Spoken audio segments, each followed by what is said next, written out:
Hello friends, welcome back to the channel.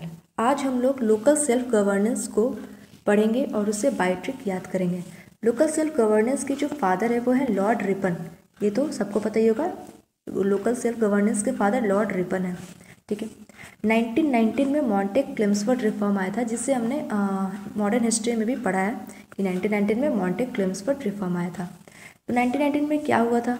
1919 में हुआ था कि दो सब्जेक्ट को में बांटा गया था लिस्ट को, एक ट्रांसफर्ड सब्जेक्ट और एक रिजर्व्ड सब्जेक्ट। तो लोकल सेल्फ गवर्नेंस जो है उसको ट्रांसफर्ड सब्जेक्ट में रखा गया था। ठीक है, लोकल सेल्फ गवर्नेंस को ट्रांसफर्ड सब्जेक्ट में रखा गया था 1919 में, जो आया था मॉन्टेक क्लेम्सफोर्ड रिफॉर्म। और क्या था, 21 ईयर्स का कोई भी मेल या फिर फीमेल वो जो है वो चुनाव लड़ सकते हैं। ठीक है, 21 ईयर्स एज एलिजिबिलिटी है। और जो इलेक्शन होगा लोकल सेल्फ गवर्नेंस का जो इलेक्शन होगा वो कौन करवाएगा? State election commission. State election commission करवाएगा, जो कि आर्टिकल 243 में लिखा हुआ है।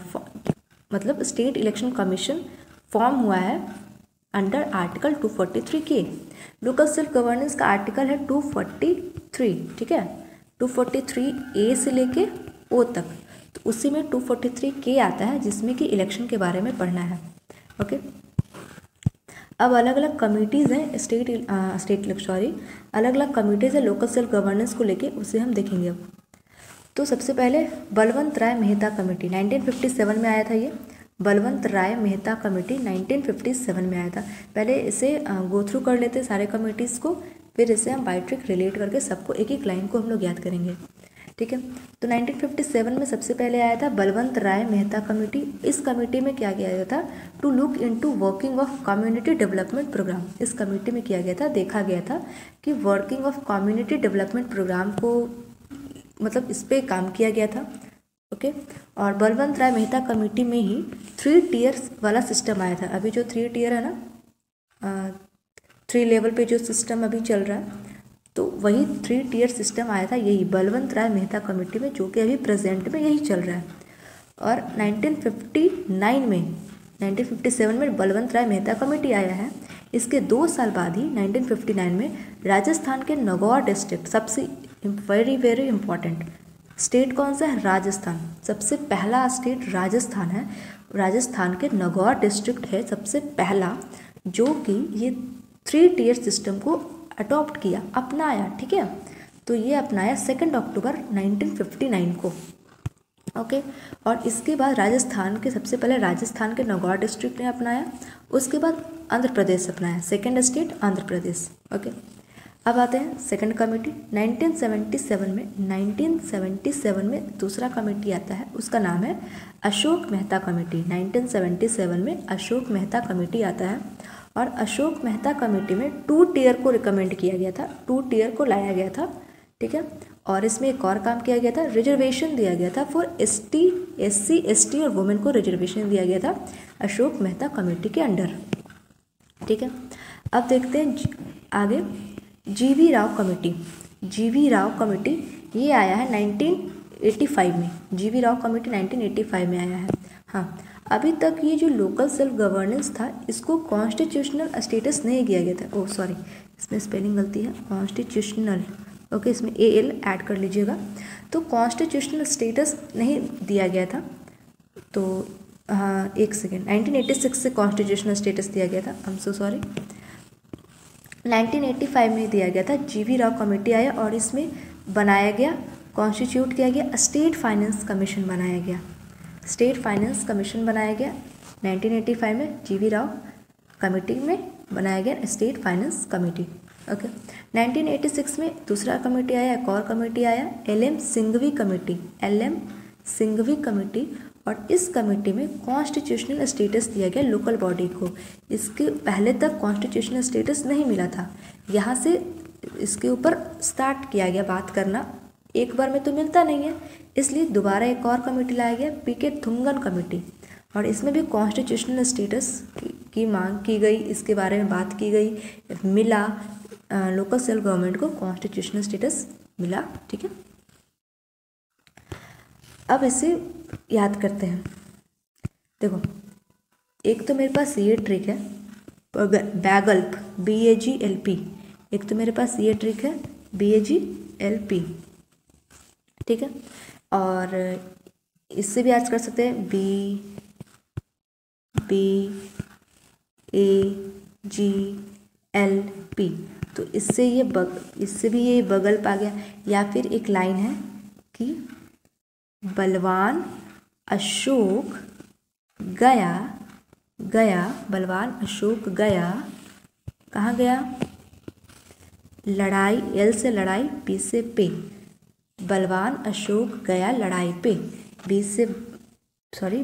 बलवंत से बलवान, अशोक से अशोक, G से गया, L से लड़ाई पे, तो बलवान अशोक गया लड़ाई पे, ठीक है। और इससे भी देखते हैं, अब इसको याद करते हैं। 1957 को कैसे याद करेंगे? 1957 को हम याद करने हैं, देखो बलवान इंसान कौन होता है? जो बलवान 7 से 7 लो, 7 तो वो कहते हैं ना, साथ में रहो तो ज़्यादा बलवान रहोगे, साथ में रहो तो ज़्यादा बलवान रहोगे, तो 7 से 7, ठीक है। और एक और याद करने के लिए, ये 3 टियर याद करने के लिए देखो, ये बी जो आता है लेटर, वो सेकंड नंबर पे आता है, ए के बाद बी, तो ऐसे याद रखना है कि बी सेकंड नंबर पे आता है तो इसमें 3 टियर है, और ए जो है वो फर्स्ट नंबर पे आता है। ABCD लेटर में ए फर्स्ट नंबर पे आता है तो सेकंड टियर है, मतलब +1 चल रहा है इधर, ठीक है, +1 चल रहा है इधर, तो +1 चल रहा है, तो इसको ऐसे कर लिया। और इधर अशोक मेहता कमेटी को देखो 1977, तो अशोक जो राजा हैं वो क्या करते हैं, अपने प्रजा को साथ लेकर चलते हैं, साथ, तो इसमें 7 आ गया ना।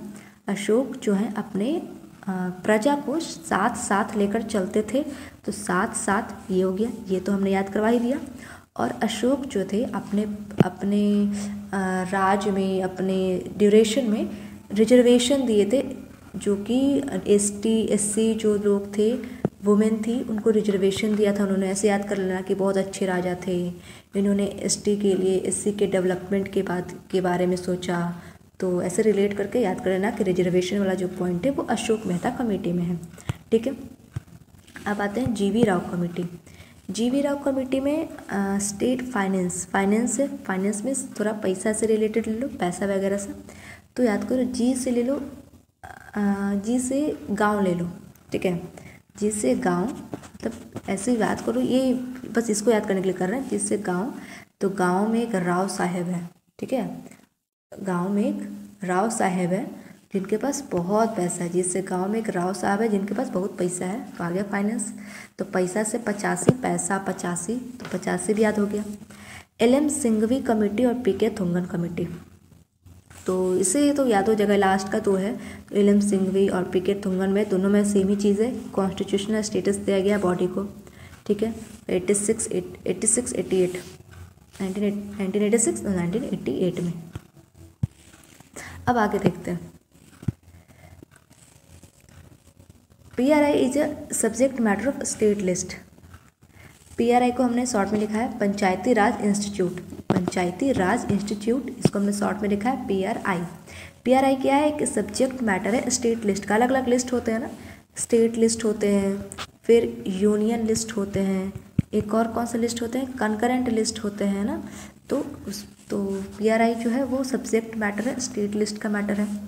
और पंचायती राज सिस्टम, पंचायती राज जो है वो DPSP में, जहाँ हम DPSP पढ़ेंगे तो वहाँ पे ऑर्गेनाइजेशन ऑफ पंचायती राज दिया गया था, ऑर्गेनाइजेशन ऑफ पंचायत, जो कि आर्टिकल 40 में है, DPSP के आर्टिकल 40 में है organisation of panchayat, very very important. अब देखते हैं लोकल सेल्फ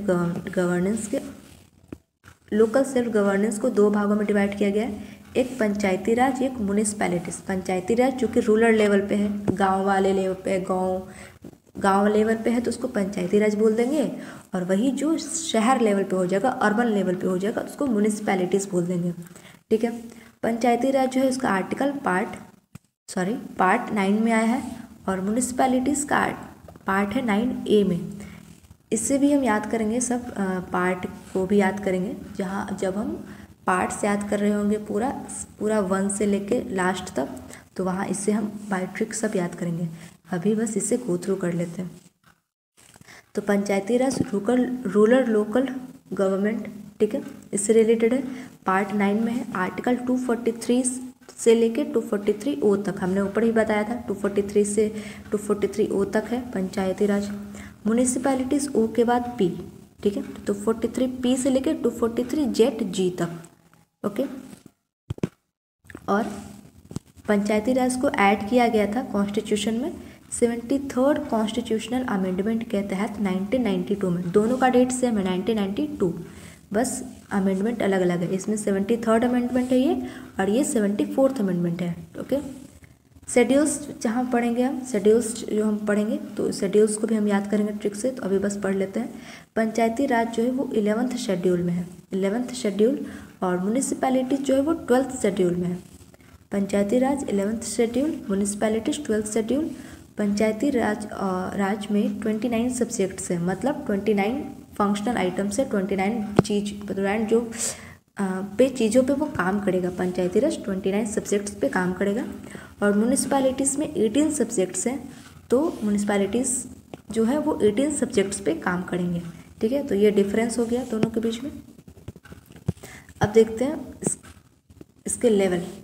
तो हमने ऊपर पढ़ा था ना कि जो लोकल सेल्फ गवर्नेंस है वो 3 टियर सिस्टम है, 3 टियर सिस्टम में पढ़े थे, तो यही है। डिस्ट्रिक्ट लेवल है, सबसे नीचे से पढ़ते हैं, सबसे लोएस्ट पे विलेज लेवल, गांव वाले लेवल पे। इसके ऊपर ब्लॉक लेवल, ब्लॉक लेवल को ही इंटरमीडिएट लेवल भी बोलते हैं। और सबसे ऊपर में डिस्ट्रिक्ट लेवल, एक जो डिस्ट्रिक्ट है उसमें बहुत सारे ब्लॉक होते हैं। आप अपना अपना ब्लॉक देख लेना कि आप कौन से ब्लॉक में आते हो, और एक ब्लॉक के अंदर बहुत सारे गांव होते हैं, है ना। तो अब आ जाते हैं विलेज लेवल पे ग्राम पंचायत होगा या फिर न्याय पंचायत, इसी को बोलते हैं। ग्राम पंचायत ही, न्याय पंचायत एक ही है।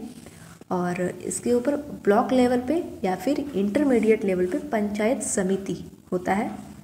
और डिस्ट्रिक्ट लेवल पे जिला परिषद। इसको याद कैसे करेंगे? डिस्ट्रिक्ट का मतलब ही हिंदी में जिला होता है, ठीक है। डिस्ट्रिक्ट का मतलब हिंदी में ही जिला होता है, तो जिला परिषद हो गया। विलेज का मतलब ग्राम, विलेज का मतलब गांव, ग्राम का मतलब ही गांव, तो इसका ये हो गया, ठीक है। और पंचायती राज दिवस, पंचायती राज डे डिक्लेयर किया गया था मनमोहन सिंह के द्वारा 24 अप्रैल को। 24 अप्रैल को हम लोग पंचायती राज दिवस मनाते हैं, जो कि डिक्लेयर किया गया था मनमोहन सिंह के द्वारा। इन्होंने कहा था, और कब कहा था? 2010 में। तो 2010 में कहा था मनमोहन सिंह ने कि पंचायती राज दिवस जो है मनाया जाएगा 24 अप्रैल को। ये एक पॉइंट हो गया। हाँ, एक देखते हैं, ये जो 3 लेवल है 1, 2, 3, ये हर जगह नहीं होता है, कहीं कहीं बस 2 लेवल ही होते हैं। और वो कहाँ होते हैं? अगर पॉपुलेशन जो है जिस जगह का पार्टिकुलर प्लेस का हम लोग 3 लेवल में डिवाइड करने वाले हैं, उस पार्टिकुलर प्लेस का जो पॉपुलेशन है 20 लाख से अगर कम रहा, 20 लाख से अगर कम रहा, तो वहाँ पे सिर्फ 2 टियर सिस्टम चलेगा, ठीक है। 20 लाख से कम रहा पॉपुलेशन, तो वहाँ सिर्फ 2 टियर सिस्टम चलेगा। और तीनों में से कौन सा टियर सिस्टम हटेगा? तीनों में से ये वाला इंटरमीडिएट लेवल वाला नहीं होगा, ठीक है। सिर्फ ये दोनों होगा वहाँ पे, सिर्फ ये दोनों होगा वहाँ पे, और ये होगा, और इंटरमीडिएट वाला नहीं होगा। तो ये भी क्लियर हो गया। अब देखते हैं इसको, म्यूनिसिपैलिटीज़ वाला में देखते हैं। तो इसमें भी अलग अलग लेवल हैं। जैसे नगर पंचायत सबसे छोटे लेवल पे नगर पंचायत, इसके ऊपर वाले लेवल पे म्युनिसिपल काउंसिल, और सबसे बड़े वाले लेवल पे municipal corporation. In fact municipal corporation जो होता है ना, वो लार्ज अर्बन, बड़ा जो अर्बन होते हैं, बड़े जो शहर होते हैं, तो उसमें म्युनिसिपल कॉरपोरेशन चलता है। ये कॉरपोरेशन लिखा है हमने शॉर्ट में। तो लार्ज अर्बन में म्युनिसिपल कॉरपोरेशन आता है। और वही जब वो जो शहर है वो छोटा लेवल पे रहेगा, लेकिन वो शहर होना चाहिए, गांव नहीं होना चाहिए। ओके, तो वही जो शहर है वो छोटा लेवल पे रहेगा, तो वो वहाँ पे म्युनिसिपल काउंसिल काम करेगा। बस इसका डिफरेंस यही है कि लार्ज अर्बन में म्युनिसिपल कॉरपोरेशन रहेगा और छोटे अर्बन में म्युनिसिपल काउंसिल रहेगा। और इससे जो छोटा हो गया उसमें नगर पंचायत रहेगा। नगर का मतलब ही होता है शहर। ओके, और म्युनिसिपैलिटीज़ में क्या होता है, मेयर होते हैं। एक हेड ऑफ द म्युनिसिपैलिटीज़ के कौन होते हैं, वो मेयर होते हैं। Head of the municipalities is mayor, और जो कि इलेक्ट किए जाते हैं पीपल के द्वारा, जो कि लोगों के द्वारा इलेक्ट किए जाते हैं 5 साल के लिए, elected by people for 5 years. तो मेयर का जो टाइम ड्यूरेशन है जो, हाँ, तो वो कितने साल का है, 5 साल का है। और उसको इलेक्ट कौन करता है, लोग इलेक्ट करते हैं। मतलब ये इनडायरेक्ट इलेक्शन होता होगा, है ना, मतलब होता होगा, क्या होता है। अब देखते कुछ अलग से पॉइंट्स हैं, उसे भी हम देख लेते हैं जो PYQ में आए हुए थे। तो any question related to disqualification of a member of a panchayat is decided by, कोई भी क्वेश्चन होगा जो कि डिसक्वालिफिकेशन से रिलेटेड होगा, पंचायत के किसी मेंबर को डिसक्वालीफाई करने से रिलेटेड कोई क्वेश्चन आएगा, तो वो कौन डिसाइड करेगा, स्टेट लेजिस्लेचर डिसाइड करेगा। ओके, स्टेट लेजिस्लेचर डिसाइड करेगा। In the case of dissolution of panchayat, अगर कोई पंचायत मतलब जो टीम है, जो टीम बोल रहे हैं, मतलब पंचायत जो है वो डिजॉल्व होगा, अगर कोई ऐसा केस आया कि पंचायत को डिसॉल्व करना पड़ा, तो री इलेक्शन जो होगा वो 6 मंथ के अंदर हो जाना चाहिए। री इलेक्शन जो होगा वो 6 मंथ के अंदर हो जाना चाहिए। ओके, और third point, bill which seek to increase the percentage reservation for women for local self governing institute from 33 to 50%। एक बिल लाया गया था जिसमें वुमेन का रिजर्वेशन जो है उसको इंक्रीज किया गया था लोकल सेल्फ गवर्निंग इंस्टीट्यूट में। लोकल सेल्फ गवर्निंग इंस्टीट्यूट में वुमेन का जो रिजर्वेशन परसेंटेज है उसको इंक्रीज किया गया था, वो 33% से 50% कर दिया गया था। तो ये जो बिल आया था, इसको बढ़ाने को लेकर जो बिल आया था, वो बिल था 112th कॉन्स्टिट्यूशनल अमेंडमेंट बिल, जो कि 2009 में आया था। 112th कॉन्स्टिट्यूशनल अमेंडमेंट बिल 2009 में आया था। ये 33 से लेकर 50% तक बढ़ा दिया गया था वुमेन का रिजर्वेशन। ठीक है, अब देखते हैं, Indian state that has established a separate appellate tribunal for matters related PRI Kerala.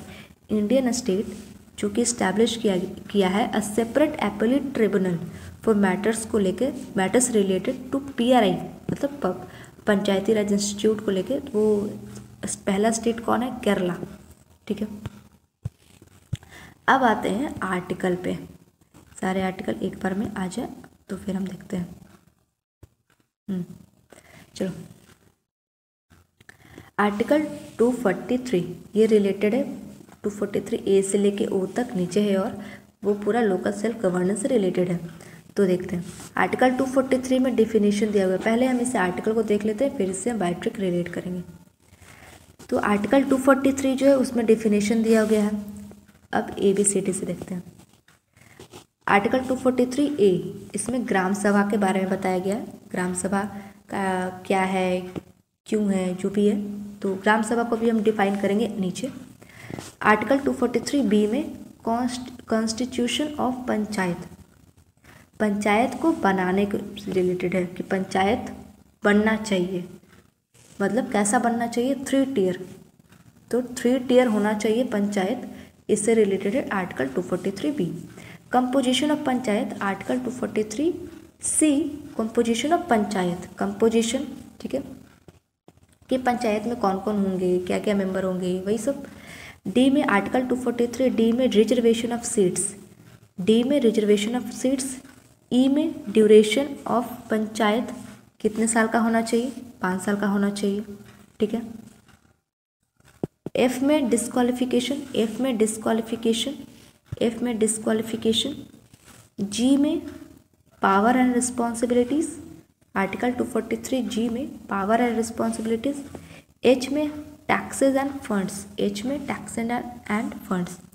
आई में constitution of finance commission, finance commission को बनाने को लेकर है कि फाइनेंस कमीशन बनना चाहिए।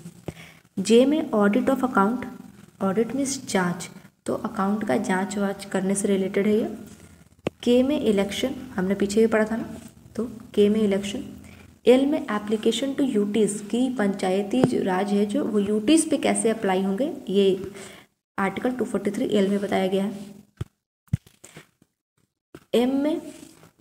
एम में है नॉट अप्लाई, कुछ कुछ जगहों पर ये जो लोकल सेल्फ गवर्नेंस का जो क्या बोलते हैं, हाँ लोकल सेल्फ गवर्नेंस जो आर्टिकल है वो अप्लाई नहीं होगा, मतलब अप्लाई होगा या फिर पूरी तरीके से नहीं अप्लाई होगा, ऐसा कुछ है। तो वो 4 जगहों पे है, 4 स्टेट में, नागालैंड, मेघालय, मिजोरम, मणिपुर। और मणिपुर के ये सब हिली एरियाज़ हैं, तो इस वजह से वहाँ पे नहीं होता है। तो नागालैंड, ये 4 जगहों पे अप्लाई नहीं होगा। एन में कंटिन्यूएंस ऑफ एग्जिस्टिंग लॉ, जो भी लॉज है उसको कंटिन्यू करना है, तो एन में दिया गया है। आर्टिकल लास्ट है 243 ओ में, bar to interference by court electoral matters, की जो कोर्ट के द्वारा जो इंटरफेरेंस होगा इलेक्टोरल मैटर में, तो वो नहीं होगा। बार मीन्स नहीं होगा, तो नहीं होगा इंटरफेरेंस कोर्ट के द्वारा इलेक्टोरल मैटर में। ओके, अब इससे हम बाई ट्रिक देखते हैं। 243A सबसे पहले डेफिनेशन बताइए, सॉरी 243 डेफिनेशन बताइए। 243A ग्राम सभा, ये तो पता ही है। चलो बी से देखते हैं। बी से कॉन्स्टिट्यूशन मतलब बनना 3 टियर बनना है, पंचायती राज को बनना चाहिए। तो बी से बनाना, तो कॉन्स्टिट्यूशन मीन्स बनाना, तो आ गया ना बी से बनाना। सी से कंपोजिशन, ओके, बनाना कंपोजिशन। और डी में रिजर्वेशन हम किसे देते हैं, SC ST वुमेन को देते हैं। और ये लोग कौन है, ये लोग डिप्रेस्ड क्लास है। रिजर्वेशन हम किसे देते हैं, डिप्रेस्ड क्लास को, जो कि दबा हुआ क्लास है, डिप्रेस्ड क्लास है। तो डी से डिप्रेस्ड और डी में आएगा, ठीक है। ई से ईयर ले लो, तो ई से ईयर मीन्स साल, तो कितने साल का होना चाहिए, ड्यूरेशन आ गया इसमें, तो हो गया ना, रिलेट हो गया, 5 साल होना चाहिए। एफ से फेल, तो फेल किसे करेंगे, डिस्क्वालीफाई हो जाएगा उसको फेल कर देंगे ना, तो एफ से फेल, तो डिस्क्वालीफाई हो गया तो फेल कर दिया गया। जी से जी हुजूरी, हम लोग जी हुजूरी किसके सामने, जी हुजूरी का मतलब जी हुजूर, जहाँ हुजूर, जी हुजूरी करते हैं ना, तो जी हुजूरी किसके सामने करेंगे, जिसके पास पावर होगा, जिसके पास बहुत पावर होगा उसी के पास हम लोग जी हुजूरी करते हैं। तो जी से जी हुजूरी, पावर के पास। एच से HTC ब्रांड, एक ब्रांड का नाम है ये, HTC ब्रांड, तो उससे याद कर सकते हैं। तो HTC में टी ले लो, तो टी से टैक्सेस आ गया, तो हो गया रिलेट। HTC ब्रांड में टी आ गया ना, तो टी से टैक्सेस लेना और फंड इकट्ठा करना, ये सब ठीक हो गया, टैक्स देना और फंड लेना, ये सब ओके। आई से इनकम, तो constitution of finance commission, finance में पैसा वगैरह आ गया, तो इनकम भी वही है, पैसा वगैरह, तो आई से इनकम रिलेट हो गया ना। जे से ऑडिट ऑफ अकाउंट, जे में आ गया, जे से जांच, तो ऑडिट का मतलब होता है जांच करना, देखना, तो जे से जांच, ओके। के से कैंडिडेट, इलेक्शन में कौन खड़ा होगा, कैंडिडेट खड़े होते हैं इलेक्शन में, आज जी मेरा कैंडिडेट खड़ा होगा, वो कैंडिडेट खड़ा होगा, तो के से कैंडिडेट, स्पेलिंग सी है आई नो, लेकिन यहाँ पे याद करने के लिए हमने के यूज़ किया है, तो कैंडिडेट से रिलेट हो जाएगा फिर इलेक्शन में, ओके। एल से एप्लीकेशन, नाम में आ रहा है एप्लीकेशन टू यूटिस, एल, तो एल से एप्लीकेशन टू यूटिस सॉरी। एम से मिसिंग एरियाज, ठीक है, एम से मिसिंग एरियाज, तो नॉट अप्लाई नहीं होगा मिसिंग एरियाज में, जो कि एरिया मिस हो गया है, तो जो उस जगह में अप्लाई नहीं होगा, तो ठीक है। एम से मिसिंग एरियाज इंपॉर्टेंट वैसे के तक ही है, लेकिन इसे भी हम देख लेते हैं। और नागालैंड, तो कहाँ नहीं होगा, नागालैंड, मेघालय, मिजोरम, मणिपुर। देखो ये मेघालय मिजोरम तो याद रखो कि ये 2 जगहों पे नहीं होगा, क्योंकि ये जो 2 स्टेट हैं वो हम आगे शेड्यूल जब पढ़ेंगे शेड्यूल्स, तो वहाँ पे भी हम ये 2 स्टेट को पढ़ेंगे, तो इसको तो याद रखो कि ये मेघालय मिजोरम है, ठीक है। मेघालय मिजोरम में यहाँ पे भी है, लोकल सेल्फ गवर्नेंस पे भी है और शेड्यूल में भी है। अब याद करते हैं नागालैंड और मणिपुर। नागालैंड और मणिपुर, देखो कोई भी इंसान मिस कैसे हो जाएगा, नाग जो है वो मैन को काट लिया, फिर काट लिया, कुछ कर दिया, तो वो इंसान मिस हो जाएगा, ख़त्म हो जाएगा। तो याद रखना है कि नागालैंड और मणिपुर जो है वो मिसिंग एरिया में रिलेटेड है। और मिसिंग एरिया कहाँ से रिलेटेड है? 243 आर्टिकल 243 M में। ओके, तो नागालैंड, मेघालय, मिजोरम, मणिपुर हो गया ना। ये दोनों को एक साथ याद करो क्योंकि ये शेड्यूल्स में भी याद करना है। और ये दोनों जो स्टेट है वो इससे रिलेट करके याद करो कि नाग मैन को काट लिया, वो मिस हो गया, वो ख़त्म हो गया, ख़त्म हो गया मिस हो गया, ख़त्म हो गया, तो ऐसे कर लिया, है ना। क्योंकि शेड्यूल्स में भी जब हम पढ़ेंगे वहाँ पे भी हम 4 स्टेट को पढ़ने वाले हैं, जिसमें 2 कॉमन है, मेघालय और मिजोरम। एन में आ गया continuance of existing law. Continuance of existing law, continue मतलब हिंदी में कंटिन्यू का हिंदी क्या होता है? निरंतर। कंटिन्यू इसका हिंदी होता है, इसका हिंदी है निरंतर। तो एन से निरंतर, एन से, है ना, ठीक है, एन से निरंतर और एन से रिलेट कर लेंगे कि कंटिन्यू हो जाएगा। ओ में है, ओ का वैसे कोई ट्रिक वैसे मेरे पास है नहीं, ठीक है। लास्ट का है तो वैसे भी याद ही रहेगा कि लास्ट में यही था कि इंटरफेरेंस नहीं कर सकता है कोर्ट इलेक्टोरल मैटर में, ठीक है। तो ये पूरा यहाँ से यहाँ तक इसको हमने बाय ट्रिक कर लिया है। अब ये जो ग्राम सभा है, सबसे ए में जो ग्राम सभा हमने पढ़ा है, इससे हम देखते हैं ग्राम सभा होती क्या है। तो ग्राम सभा क्या होता है? एक जनरल असेंबली होता है all the people of a village को। एक पार्टिकुलर विलेज है, एक पर्टिकुलर विलेज हम लोग ले रहे हैं, कोई खास एक विलेज ले लिया, ठीक है। तो उस विलेज के जितने भी लोग हैं तो उन सारे लोगों का जनरल असेंबली जो होता है उसको बोलते हैं ग्राम सभा। और उस लोग में कौन कौन होंगे? वो कौन कौन होंगे?